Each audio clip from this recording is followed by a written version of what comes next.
Jabardasth comedian Yadamaraju అందరికీ సుపరిచితమే. అతని భార్య పేరు స్టెల్లా రాజ్. యూట్యూబ్ ద్వారా ఈమె కూడా సోషల్ మీడియా ఫాలో అయ్యే ప్రతి ఒక్కరికి ఈ కపుల్ గురించి తెలిసిందే. యాదమరాజు స్టెల్లా రాజ్ త్వరలో పేరెంట్స్ కాబోతున్నారు అని అఫీషియల్ గా అనౌన్స్ చేశారు. అస్సలు ఎక్స్పెక్ట్ చేయలేదు అంటూ 2026-2027 లో అనుకున్నాము, కానీ ఇప్పుడు సడన్ గా జరిగింది అంటూ మీడియా ముందు చెప్పుకొచ్చారు యాదమరాజు స్టెల్లా రాజ్. వీళ్ళది లవ్ మ్యారేజ్. వీళ్ళు దాదాపు 9 ఏళ్లు ప్రేమించుకున్నారు. యాదమరాజు పటాసులో చేస్తున్నప్పుడు అలా వాళ్ళిద్దరి పరిచయం కాస్త ప్రేమగా మారింది. 1 year బ్యాక్ కే పెళ్లి చేసుకున్నారు. స్టెల్లా రాజ్ కూడా యూట్యూబ్ లో వీడియోస్ చేస్తూ బాగా ఫాలోయింగ్ తెచ్చుకున్నారు. చాలా వరకు ప్రేమించుకొని పెళ్లి వరకు వచ్చే వరకు విడిపోతున్నారు. ఇలాంటి ఈ రోజుల్లో 9 years ప్రేమించుకొని పెళ్లి చేసుకుని త్వరలో పేరెంట్స్ కూడా కాబోతున్నారు. ఇప్పటికీ ఇలాంటి జంట ఉంది అంటే అందరికీ ఆశ్చర్యమే.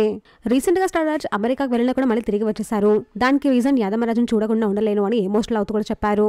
అలాంటి ఈ కపుల్ ఇప్పుడు పేరెంట్స్ కాబోతున్నారు. స్టెల్లా రాజ్ అయితే తనకు ఆడపిల్లే కావాలి అని, యాదమరాజు తనకు ఎవరైనా పర్వాలేదు అని వాళ్ళ హ్యాపీనెస్ ని షేర్ చేసుకున్నారు.